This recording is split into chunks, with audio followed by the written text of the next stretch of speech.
Hey, hey, hey, it's Seagrove, and today we're here with Andrew Wamboldt to talk about good decks, bad decks, what you should play, and stuff like that. Andrew, you want to introduce yourself? Yeah, so I run the CharizardLounge.com and I play out of St. Louis.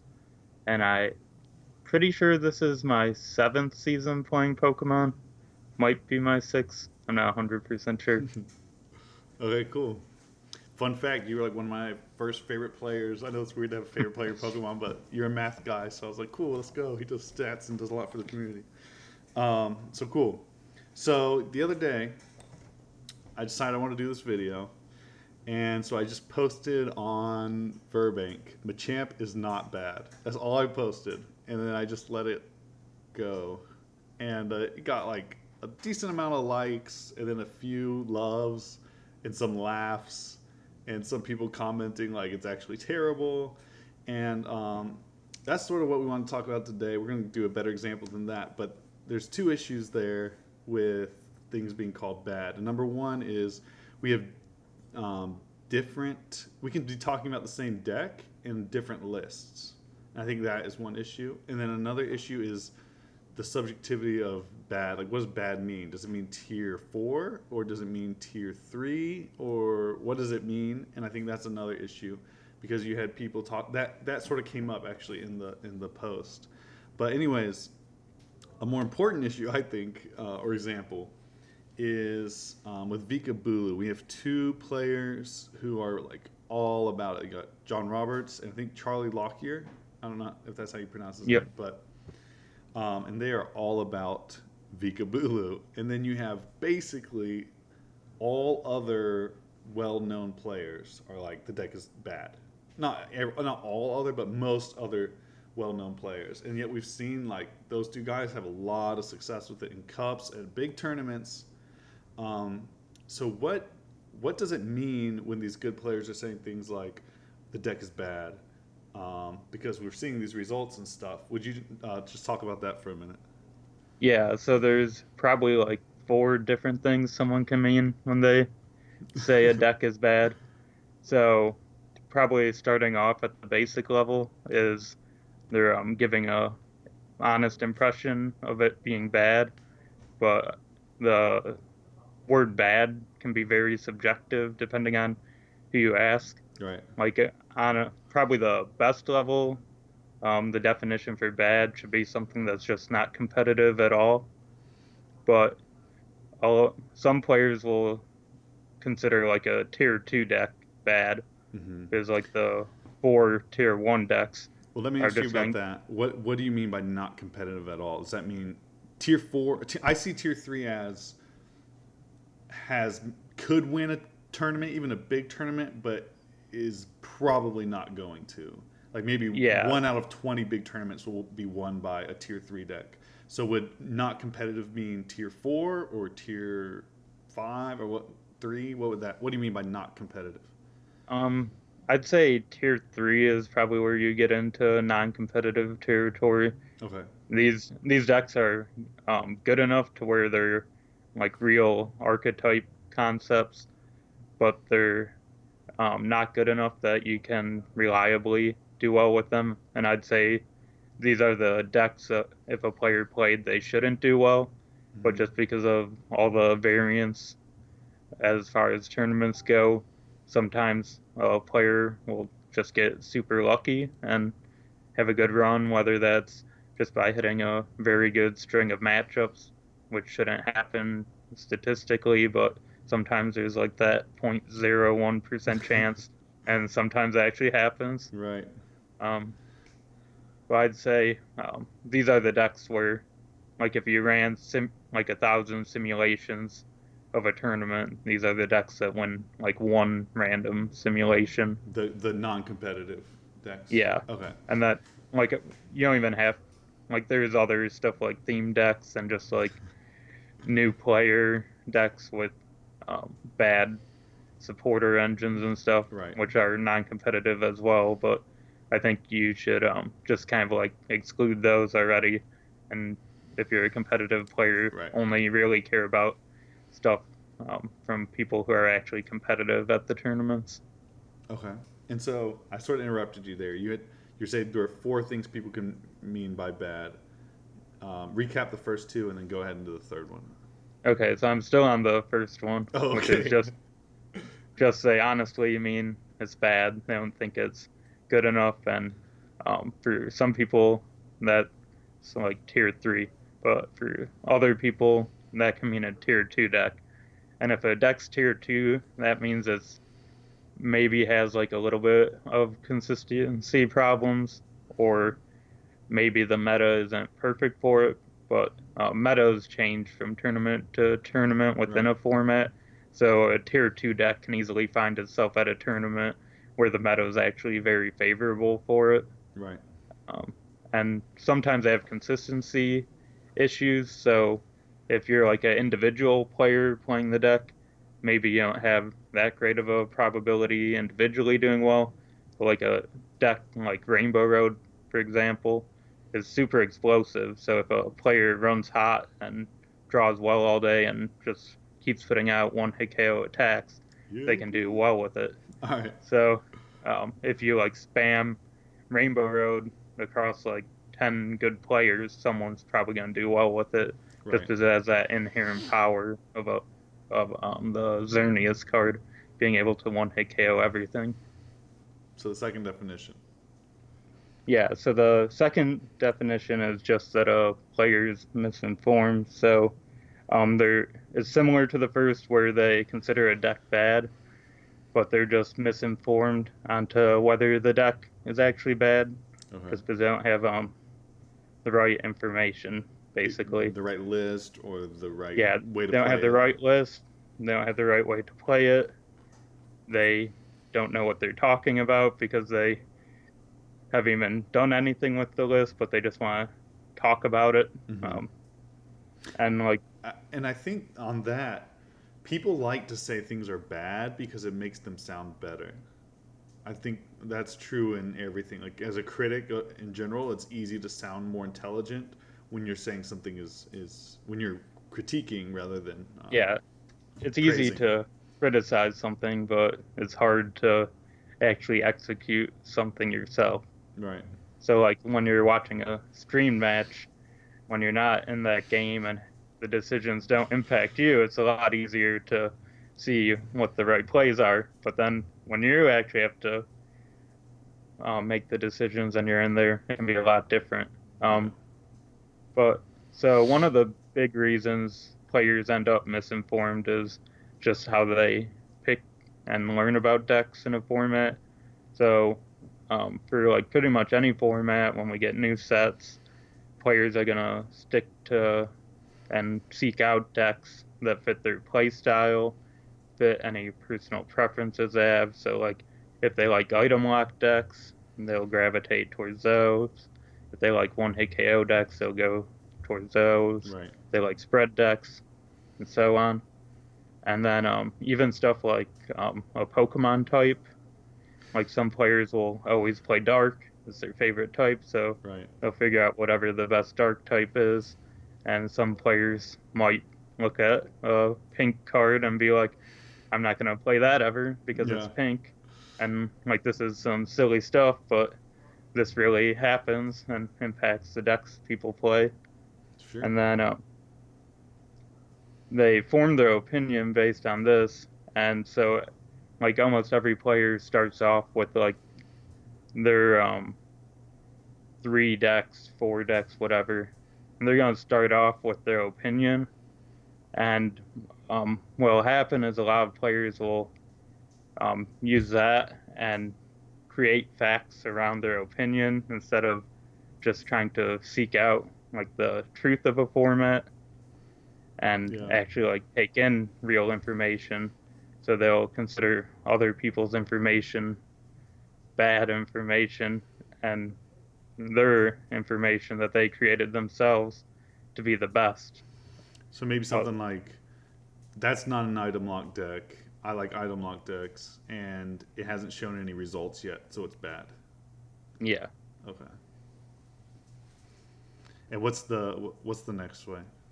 And then they can also just like not have enough time to focus on Pokemon at the time. So they might just have bad information because they haven't been having time to test, so they don't know, but they still want to talk about Pokemon with people. So they just offer their baseless opinion on stuff. I've done that before. Guilty. Okay, so is that all four right there? That's number two. I can't count, so that's good. All right. So, So number ignorant in, and in just, um, bad information.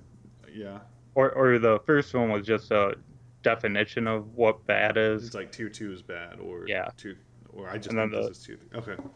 and then the second one was ignorance. And the third one was misinformation, which is so someone might really like Trevenant, for example, when that came out, and like it won the first regional after it came out.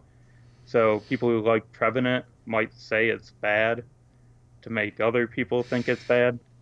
So Yep. that can do a few different things. So if people consider it bad, they'll consider it a non-threat and won't actively be trying to counter it. Yep. And then it'll also limit the amount of people thinking about it, so you don't have to worry about mirror matches. Um, but then they can also call another deck bad. So like if you like Trevenant, You call Darkrai you bad. yeah, you call Darkrai bad. So people think Darkrai's bad and they don't bring Darkrai to the tournament, but Do, the do you think that happens often? I mean, I can think of a few examples off the top of my head, but is that very prevalent or not really? um is prevalent in a like it's prevalent to where it happens a significant amount of the time, but I would say it's not prevalent to where the majority of players do it. Okay. Um, Certain, and then like yeah, and then people will downplay their own deck. So right. like Ahmed would play Volcanion nonstop, and he just kind of like sarcastically post Volcanion It's is bad. bad and Yeah. stuff like that. Um, but then there's like a overall meta issue with this because people are gonna think people might be calling stuff bad to throw people off the trace. So then people won't call stuff bad and will call it good Right. just to confuse stuff. So in the end, none of the calling a deck bad has any impact on anything Okay. because everyone knows people want to try to impact the meta. So ultimately, no one impacts the meta with that type of information, and people just play the decks they like anyhow. Yeah. There's probably a lot of truth to that.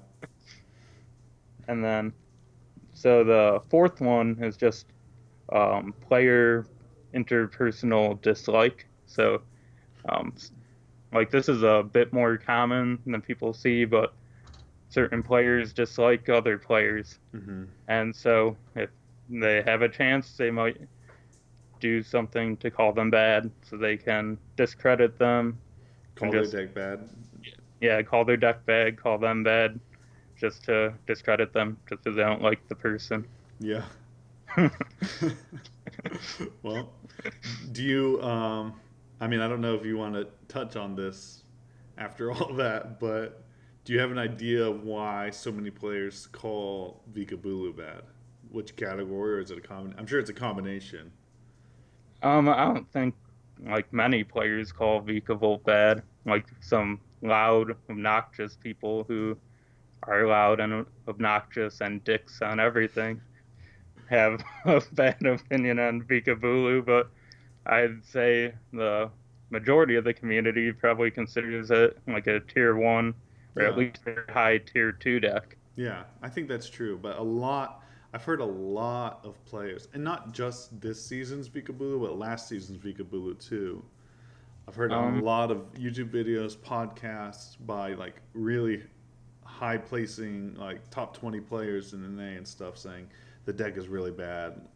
Um, I think last season is a bit more questionable. Like Garbodor decks were a lot stronger just because of VS Seeker being in everything.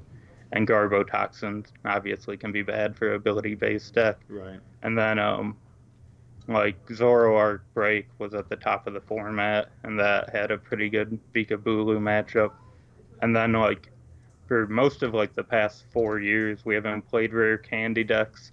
So I think last year you have to kind of dismiss that type of stuff because there is no precedent for rare candy being able to do well in recent formats. But Right. now we have like Gardevoir winning worlds with rare candy, and we have Vikavolts making top eight, and Sure. so now rare candy appears to be able to do well again. Okay.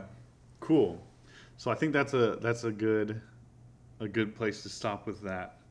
Um, so let's talk about the other thing I want to talk about, which was you're watching the results of regionals. You're looking at top eight and top 16 in a master best player tops with a cool deck. Okay, a good deck. That was way too vague. Okay, let's try this again. So, I'm looking and I see Michael Pramawat tops. Okay, Michael Pramawat wins uh, Fort Wayne with Night March, and then someone else who isn't as known, we'll just say, does well. Maybe gets fourth with some random deck I've never heard of and some random player I've never heard of. Um, And so I've been thinking about that and like, who should I really be emulating? Should I be taking Michael Pramawat's list? Well, it's a little different with Night March because of how counterable it Hmm. is and my inability to outplay the counters. But that type of thing, like I see a really good player play a list and I see a really bad, or not bad, but not Like as a average, prolific. above Yeah, average. exactly. Above average player tops. Does that actually mean that the above average players list should hold more validity because they don't have the skill of the higher level player, or do I just trust in the skill of the higher level player and say I know this isn't variant, like just variance? Um, what do I do with that? Well, what the size regionals are getting, I take um, every top eight deck seriously, no matter who did it. Like it's not like back when we had 1 day regionals where you could win 5 games and all of a sudden be in a position to ID the last 2 rounds, and then like we had some scary stuff make top eight back then. But now when players have to go through 14 or 15 rounds, like day two is really good at getting out some of the weaker Yeah, decks. Um, so like overall as a player, I'd focus more on like someone like Michael Pramawat and study them because they have the consistent success, but studying them just on one tournament um, doesn't give you a ton of information besides just right. looking at their deck list. But if you look at like their approach to picking decks and what type of decks and whether they tech it or not across multiple big tournaments, then you can start to learn a little bit more. Mm-hmm. Um, but Who do I luck net does deck? That's more what I'm asking. If I don't test, who do I net deck? Do I net deck the Michael Pramawat or Joe Smith? whatever the better deck is, I don't have time to test. I'm just kidding. whichever one you like more. Yeah, there you go. Whichever one's not bad. Um, so here's a few thoughts that I hear about that question a lot. Um, like I think it was, I don't remember where it was. Sometime last season we saw Mega Guardy in the Evolutions block. I think it was do really well. Hmm. Um, and we see really high ranking players say, or people will say, "Oh, Mega Guardy is the best deck in format now because it did so well this tournament." And someone else responds, like a really skilled player will say something like, "Oh, it's actually not. It's just it had a lot of good players on it. And a lot of good players were playing it." And my thought there is, there's a reason the good players are playing it, and does that? But because it has good players on it, should that take away from the validity of the deck, or should that make it that would make it a stronger deck in my mind? Because other good players are choosing it, so maybe I should be choosing it too. Although of course meta's changing and stuff like that. What are your thoughts on that? Um, I don't think you can take anything from it. I think There's actually like a lot of like hard metagaming going on at regionals a lot more now. Um, like a lot of players surrender information to the good players that they shouldn't be. So like you'll just be like on like a acquaintance level with someone and they'll ask either what I don't know what to play, what should I play, and they get a bunch of people sending them their deck lists or decks, and from that, or they'll hit someone up and be like, "What you playing?" And then they won't tell the other people what they're Yeah. playing, but so like, and I don't know why people keep surrendering information like that, but like this happens at every regionals, and like I can't imagine the people giving up information are getting anything out of it. Yeah. But like when you have a bunch of people send you their lists, tell you like basically getting tricked into giving up their information, and like if you have enough of a read, you can combine that with other like general knowledge of the meta and really target certain things. Maybe not Right. like switch your deck, but um, like whether you should play pseudo ludo or not. Like if Right. you get information that like Alex Wilson thinks Mega Ray is bad and he's not playing it, then Yeah, that's people probably super. aren't playing Mega Ray for the tournament, so you might be able to cut pseudo ludo That's and funny. stuff like that, or play a deck that's bad against Mega Ray because you don't have to worry about it. Yeah. Okay. So what you're saying there, I guess, is, if I'm trying to sum this up, the players who are playing it are it really is that statement is correct. It's just oversimplified. The statement that it's not necessarily a great deck. It's just a lot of good players are on it. But the reason a lot of good Um, players on it is because they're receiving a lot more metagame information. It's a metagame. It was the best for that tournament, but it's not necessarily the best deck in the format because of the metagame information that they're getting. Is that uh, well, it can go like lots of different ways. Like not every tournament is gonna have like a metagame deck. So there'll be some tournaments where people will just play what they consider to be the strongest as well. And so like each tournament's their own thing and each format's their own thing. Like we've had formats where we go all over the place, and then we had like the um, spring format where like Decidui just kept doing well, yeah? kept doing well. Like it didn't win Virginia, but like it didn't end up winning any of them. I don't I think it won the international and one of the internationals I think maybe, but Volcanion won the I international. it won Australia. did it win Brazil though I don't remember. afterwards? I know Volcanion won that and Volcanion won Salt Lake City and then Lapras won Virginia as like a silly counter to everything, um but so like sometimes we have a format like that where one deck Decidui will take up like 40% of the day two spots at every tournament, but like some of our recent formats have just been like the top deck will be like 12% of the meta, and so Right. there's not really like a hard meta game, and it's like 10 decks, and everything's just moving around because there's a lot more variance depending on like if there's a central point to the format or if it's more spread out. Yeah. And this is a little bit off topic. I feel like we've sort of covered what I wanted to cover. Is there anything else you want to say about that before I go into this last thing?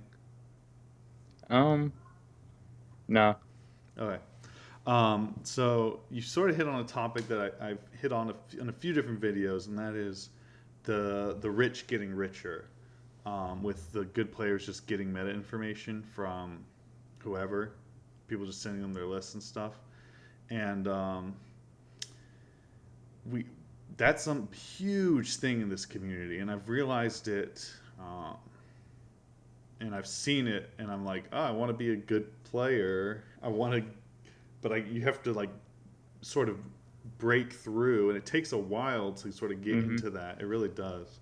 Um, but we see things like testing circles and teams where people are really supported, and like people who aren't as good can do better because they have that support system of a team, or because, like you're saying, better players are already good and now they're getting this information that not as good players are getting because just for being a better player. And we see that a lot. Like top 16 chat is sort of a it sounds like they don't really talk about Pokemon too much, but Well, that idea of yeah, like, and like something like top 16 chat, they even keep it exclusive. right. Like if you go look at the leaderboard, there's a new top 16 out there, but I'm pretty sure those 16 aren't the people in the chat right now.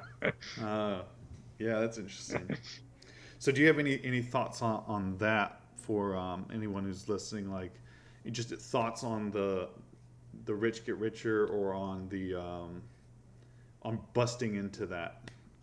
And I'm sorry to realize I don't think it's just like you bust into it. It's you Yeah. sort of grow into it. But Well, I'm not the best person to ask because I've never been part of that. okay, Like I've always been like a solo player, and like I have my team now, Pidgeotto, with like Andrew Mahone, Kirsten Sprague, Natalie Champagne, and JW.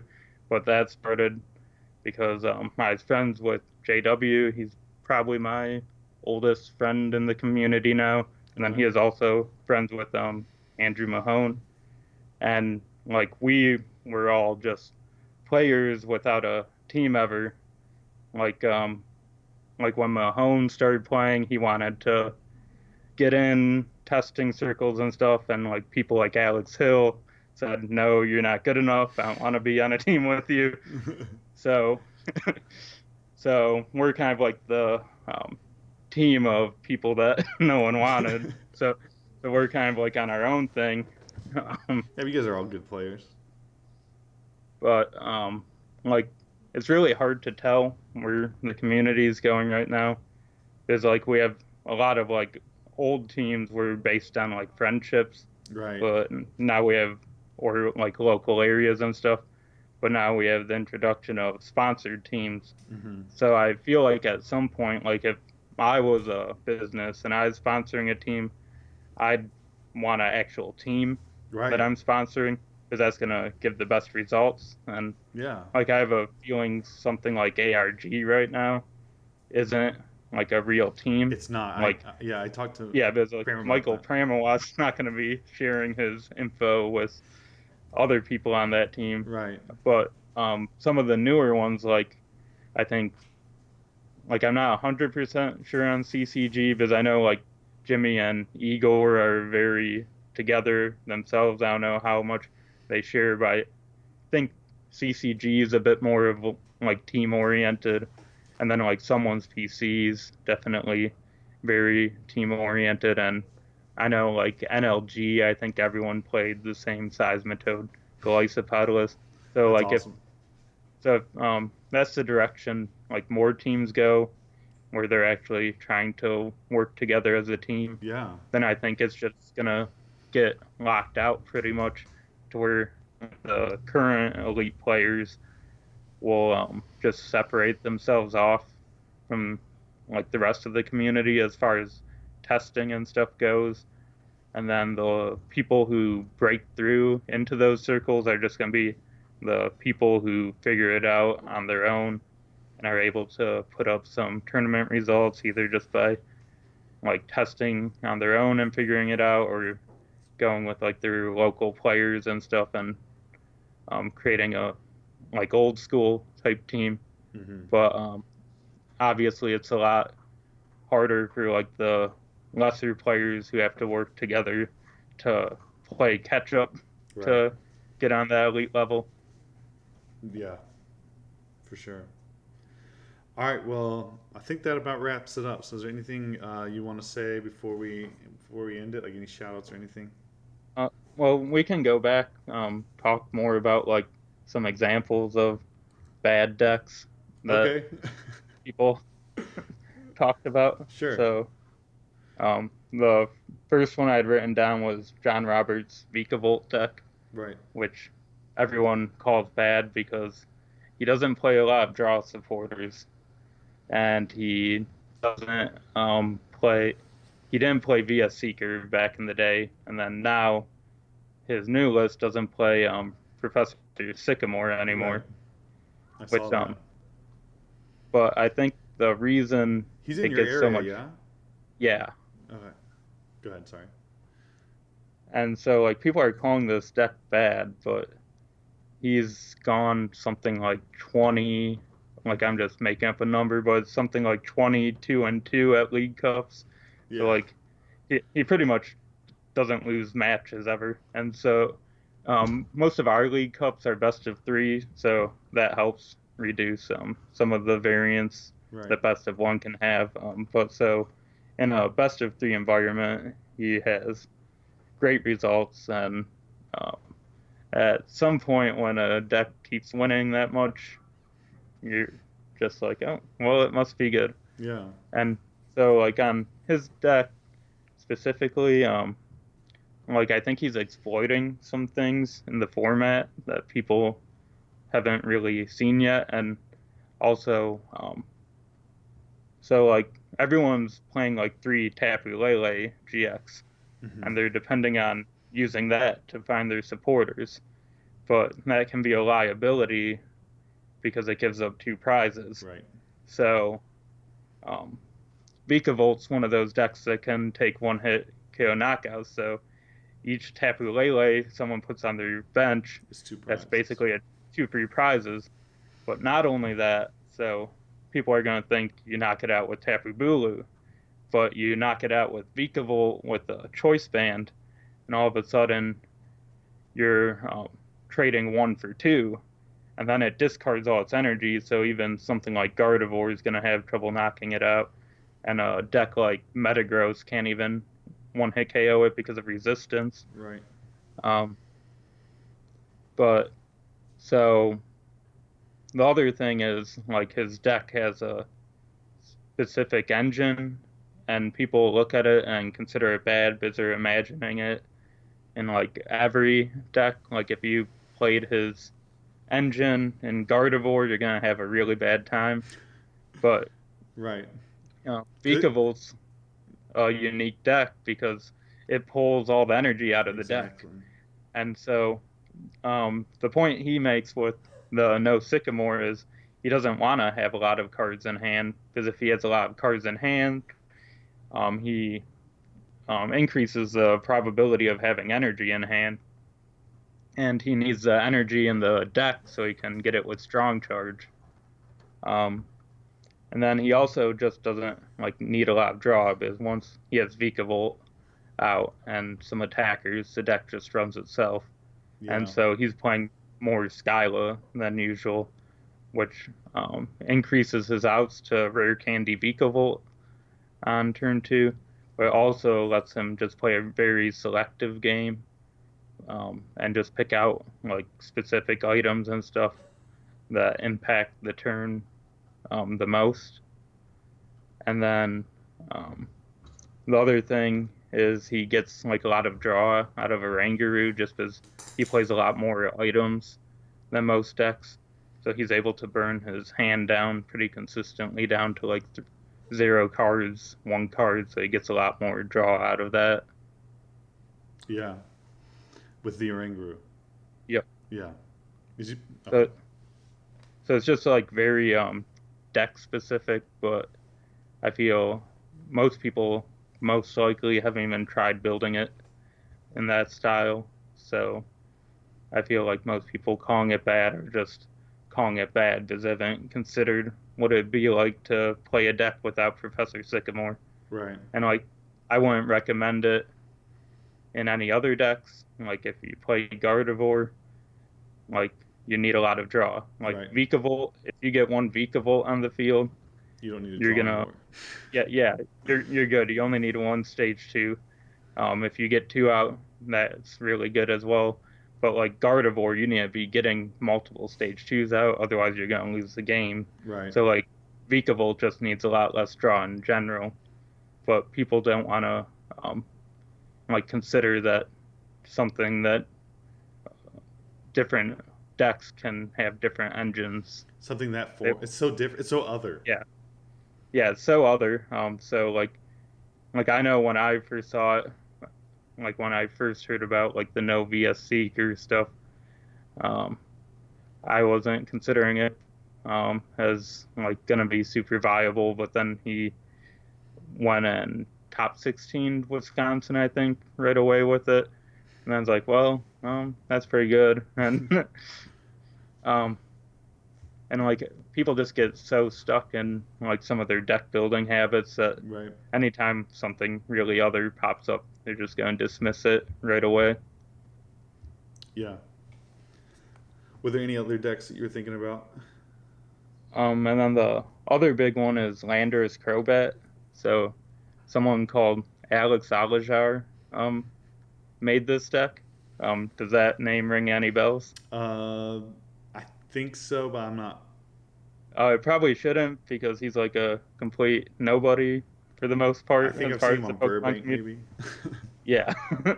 But so he made this Landorus Crobat deck like 3 years ago, and every and like he won a city championship with it, I think. And then he wrote an article for 60 cards discussing the deck. And then like all these good players just completely crapped on him, calling him his deck bad, Yeah. saying he'll never win anything. But then of course we go forward to the end of the format with regional championships, and Andrew Mahone wins St. Louis regionals with Landers Crobat. Right. But then what happens is he doesn't get credit for having the foresight of making this Landorus Crobat deck. Instead, everyone that was crapping on him for his bad deck, Gets the credit for using yeah, it well. yeah, well, not well. The people that used it, like Mahone, played him at a city championship, I think, and copied the deck, and then made his own list and just grinded out a bunch of games on PTCGO. But like the people that crapped on him for um, calling his deck bad, they didn't say, "Oh, I guess you're right." They were just like, "Oh, well, the deck's still bad. It just got lucky," or Yeah. just pretended, or just like pushed that away to the past and pretended like they considered it a good, viable deck all along. So like Oh, even right. I always knew it was so like good.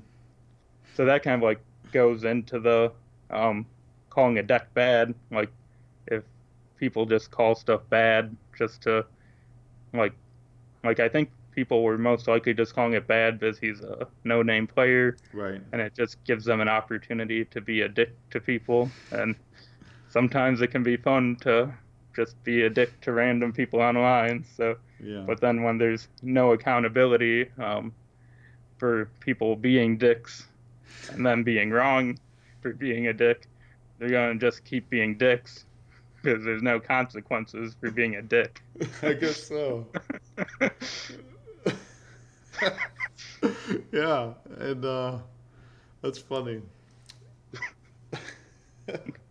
Yeah, he's got, and then you either just say exactly like you said, "Oh, I never said that," or that didn't happen, or Yeah, uh, yeah. Go delete all those comments off Facebook before anyone can look. that's awesome. All right, man. Well, this has been awesome. Thank you, and you gave me a lot more than I had even hoped to get. So I really appreciate that. Is there anything, any shout outs you want to give? Yeah, so first my website, the Charizard Lounge. So right now we have two articles on Gardevoir. Sydney Morrisoli I saw wrote that. one about Gardevoir in the standard format, and then Hmm. Connor Lavelle had one about Gardevoir and expanded. And Connor made the list that Jack Carter used Yeah. to get top 8 at Fort Wayne. And then I have a article on Rainbow Road. Yeah, boy. In the standard format, and then I have an article on Turbo Darkrai and expanded, which might be up by the time this video is posted, Okay. but it might not be. But if it's not, it'll be coming very soon. And then John Roberts has an article on playtesting, I saw and that. then he will have an article on Vikavolt coming up pretty soon. I'm not sure if it'll be before Hartford, but that's planned to be coming out pretty soon. And then next is Yeti Gaming, which is a website sponsor, and you can go to yetigaming.com, and they sell Pokemon singles as well as some of the other card games, and their prices are generally cheaper than pretty much everywhere else. And then lastly, ChessX, they make damage counter dice that you can buy, and you can get them at pretty much any card store on Amazon, and they come in pretty much any color you could imagine. So make sure to get those for your damage counters. You're not restricted to whatever numbers are printed on the dice. You can use a combination of dice to hit any damage numbers. So they're just the best dice to be using for your damage counter needs. Awesome. I should actually. I totally forgot. I have like my own shout out I need to give. This is the first time I've done it since I've interviewed somebody. Um, Shout out to Flipside Gaming for sort of partnering with me on the YouTube channel, and I'm writing for them now. So you can go to flipsidegaming.com and use all caps Seagrove discount code when you check out to get 10% off. So that's a way to support me, get the cards you need, and get them for actually a lot of them are cheaper than you'll find on like TCG Player and stuff, which is where I normally have been buying my cards. So thanks again for watching. Thank you again, Mr. Wamboldt, for coming out and talking to us about good stuff, bad stuff, and being kind to people who are unknown. All right. Until next time.